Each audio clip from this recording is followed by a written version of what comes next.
YS Sharmila గారి నాయకత్వంలో విశాఖపట్నంలో ఏర్పాటు చేసిన న్యాయ సాధన సభ విశాఖ ఉక్కు ఆంధ్రుల హక్కు అని వేలాదిగా మీరు తరలి వచ్చి రాజశేఖర రెడ్డి గారి అభిమానులుగా మీ ఉక్కు కర్మాగారాన్ని ఆనాడు త్యాగాల పునాదుల మీద సాధించుకున్న మీరు ఇవాళ విశాఖ ఉక్కును కాపాడుకోవాలని ఒక కార్యక్రమాన్ని ఏర్పాటు చేస్తే ఈ కార్యక్రమంలో పెద్దలు రంగిరారెడ్డి గారు CWC member, doctor YS Rajasekhara Reddy గారి ఆత్మ అడుగడుగున ఆయనను వెన్నంటి నిలబడ్డ డాక్టర్ కేవీపీ రామచంద్రరావు గారు, అదేవిధంగా కేంద్ర మంత్రివర్యులు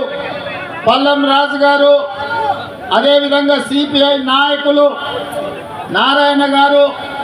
సిపిఎం నాయకులు, అదేవిధంగా కాంగ్రెస్ పార్టీ కార్యనిర్వాహక అధ్యక్షులు, జిల్లా పార్టీ అధ్యక్షులు మిత్రుడు రుద్రరాజు గారు, అదేవిధంగా మండల పార్టీ నాయకులు, గ్రామస్థాయి నాయకులు, రాజశేఖర రెడ్డి గారి అభిమానులందరికీ కూడా హృదయపూర్వకంగా నమస్కారం తెలియజేస్తున్న మిత్రులారా, ఈరోజు వైఎస్ షర్మిల గారి నాయకత్వంలో ఈ సభను చూస్తుంటే నాకు విశాఖపట్నంలో ఉన్నట్టు లేదు. హైదరాబాద్ నగరంలో, తెలంగాణలో నేడు నా కార్యకర్తలతో ఏర్పాటు చేసిన సభ ఎంత విజయవంతం అవుతుందో, వేలాది మంది వచ్చి అండగా నిలబడతారో ఇవాళ ఇక్కడ చూస్తుంటే నాకు హైదరాబాద్ నగరంలో కాంగ్రెస్ పార్టీ సభను ఏర్పాటు చేసినట్టుగా ఉంది. వాస్తవంగా నేను ఈ సభకు రావాలనుకున్నప్పుడు కొంతమంది మిత్రులు అన్నారు, అక్కడ కాంగ్రెస్ పార్టీ లేదు కదా, మీరెళ్ళి సభ వైఫల్యం చెందితే మనకు చెడ్డ పేరు వస్తుంది కదా అని. అంటే నేను ఒక మాట చెప్పిన వాళ్లకు, వైఎస్ఆర్ బిడ్డ, వైఎస్ఆర్ ఆశయ సాధన కోసం, విశాఖ ఉక్కును కాపాడాలనే ఉక్కు సంకల్పం కోసం షర్మిలమ్మ సభ పెడితే తప్పకుండా ఆయన అభిమానులు అందరూ అక్కడికి వస్తారు, అండగా నిలబడతారని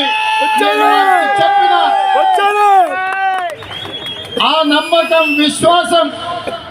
డాక్టర్ వైఎస్ఆర్ మీద మీరు చూపించి షర్మిలమ్మను ఆశీర్వదించి విశాఖ ఉక్కును కాపాడుకోవడానికి వచ్చినందుకు మీకు అందరికీ మనస్ఫూర్తిగా ధన్యవాదాలు తెలియజేస్తున్న మిత్రులారా, భౌగోళిక రాష్ట్రాలుగా విడిపోయినాం. ఇక్కడ ఉన్నప్పుడు మనకు ఆంధ్రప్రదేశ్, తెలంగాణ, కానీ మన హక్కుల కోసం, మన ఆస్తులు కొల్లగొట్టడానికి ఢిల్లీ పెత్తందారులు మన మీద దండయాత్ర చేస్తే మనం తెలుగు వాళ్ళం, మనం అన్నదమ్ములం, ఒకరికి ఒకరు అండగా నిలబడి ఢిల్లీ నుంచి సుల్తానులు వచ్చినా, జాగీర్దారులు, జమీందారులు వచ్చినా తెలుగు గడ్డ మీద ఇటుక పెళ్ళను కూడా తీయలేరు, విశాఖ ఉక్కును ఒక ఇంచు కూడా కదిలించలేరు అని చెప్పి నేను ఈ సందర్భంగా తెలియజేయదలుచుకున్నా. ఆనాడు కురుక్షేత్రం జరిగేటప్పుడు కౌరవులు, పాండవులు వేరు వేరు, వాళ్ళ మధ్యలో సమస్యలు వచ్చినప్పుడు పోరాటం వేరు. కానీ వాళ్ళ మీదికి ఎవరైనా దండెత్తుతే వాళ్ళు 105 అయి అందరూ కలిసికట్టుగా నిలబడి వాళ్ళ ప్రాంత ప్రజల్ని,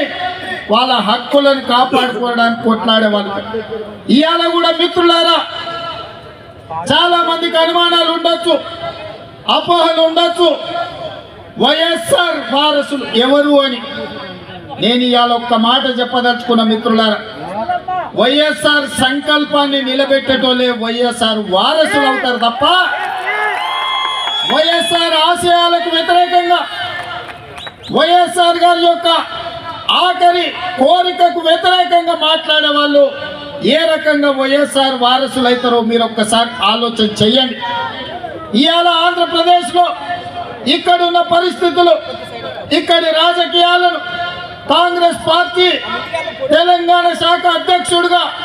తెలంగాణ రాష్ట్ర ముఖ్యమంత్రిగా కొన్ని సంవత్సరాలు